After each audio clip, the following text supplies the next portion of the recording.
The battle to save humanity from alien invaders rages on. Follow all the key developments exclusively on this channel. Hello.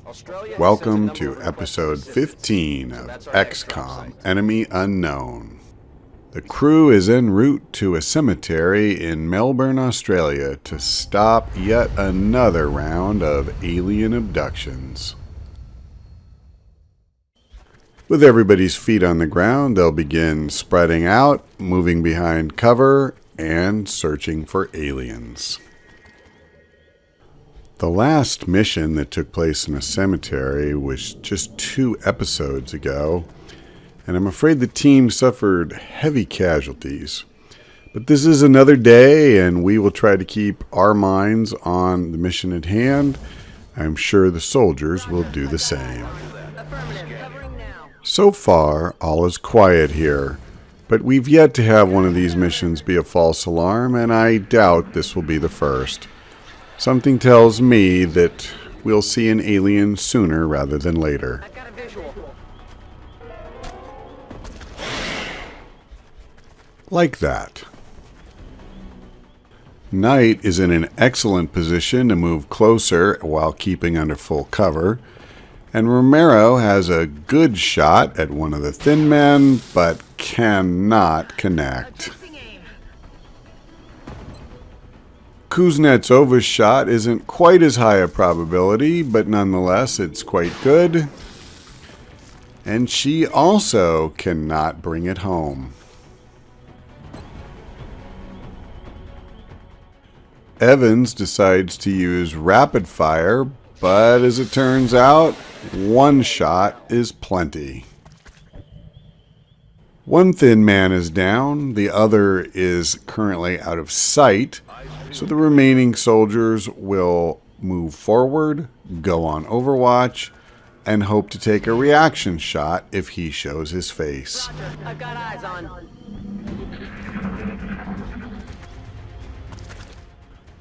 Molly Evans draws down, but manages only to shatter masonry.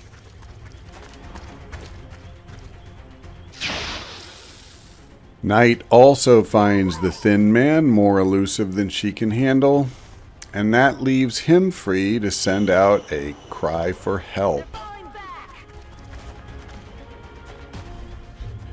That thin man was facing long odds against the soldiers, but now, with 2 mutons joining his cause, this fight became much more in jeopardy. The 2 mutons continue to move forward and take up position behind full cover. Romero evaluates her target, and while she has a better chance to hit the thin man, it's more important to try to take out at least one of these mutons. Unfortunately, she did not have a high-quality shot and did not connect. Kuznetsova also has less than a coin flip's chance, and she misses, although at least she broke down the cover he was hiding behind. But Baroto is done taking chances. He fires a rocket, which kills one and further destroys the cover of the other, in addition to wounding him. Molly Evans goes into run-and-gun mode to kill this muton, but in the process reveals a cyber disc in the mausoleum. Now, she kills the muton, but she'll be flanked when the cyber disc moves forward.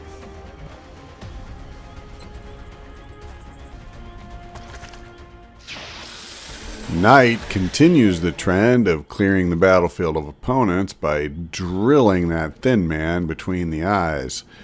But now, they are going to have to deal with that cyber disc. Or perhaps a better way to say it is that before they can deal with it, it will have a chance to deal with them. They're moving around the side. And he has targeted Molly Evans, and just like that, she is gone.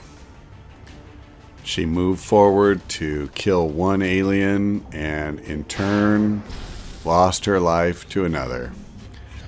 Well, it's up to the others now to bring it down. Romero got them off to an excellent start. Let's see if Kuznetsova can finish it. Almost. So the key now is they cannot allow the disc to survive and return fire. In that effort, the surviving Evans is moved forward, and let's see what happens.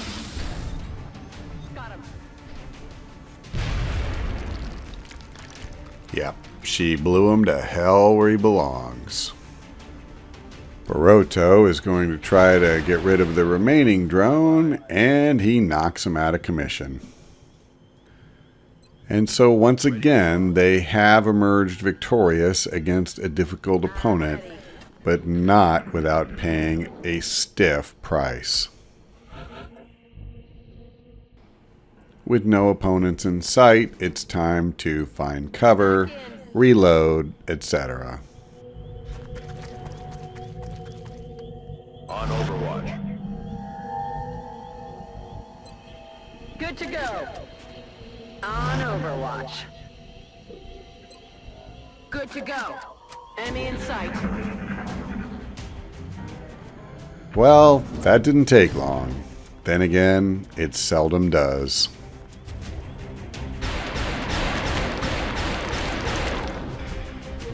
Target still up.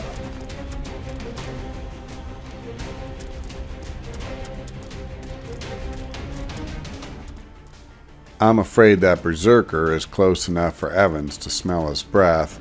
The Mouton doesn't get quite as close, but he could be in a position to flank her next turn, so she decides to get some distance from both. And she'll use rapid fire on the Berserker, tagging him once and missing with the second shot. But the Berserker gets a little too close for his own good and triggers a reaction shot from Evans, so she ends up hitting him twice after all. And then Romero steps up and drills him again. So in a matter of moments, he's gone from being seemingly invincible and brimming with health to badly injured. Kuznetsova has a good chance to put him out of his misery, but apparently he was just too nimble for her to connect. Fortunately, Barotto is nearby and he doesn't have that problem.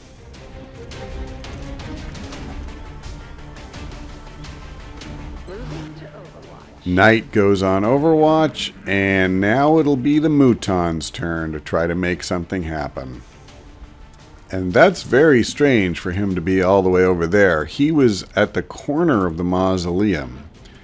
At any rate, he is now in a position to provide an excellent target for Kuznetsova. And she nails him. And that concludes what was overall a very successful mission. Really, one untimely move forward by Molly Evans cost her her life. Aside from that, the squad performed very well and have the results to prove it. The only promotion for this outing goes to Corporal Barotto, who did have a number of kills, and he will be adding suppression to his repertoire.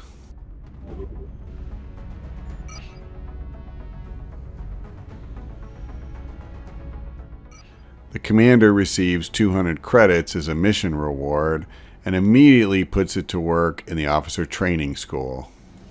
Shortly thereafter, a request from the U.S. for alien alloys offers another 120 credits, and when new fighter craft research is done, he moves on to the Mouton autopsy. When that is complete 3 days later, he assigns the light plasma rifle research. Shortly thereafter, the foundry is complete, and he immediately puts them to work on an improved med kit. As always, the time at the base comes to an end. The council has assigned them a mission to rescue an engineer, and so a squad is put together, including a new recruit of the assault class named Chepernov. They load aboard the Sky Ranger, and they're on their way. That's all for this episode. Thank you for watching, and please join us next time when we go to France for Operation Brutal Mother. And you can just insert your own joke there.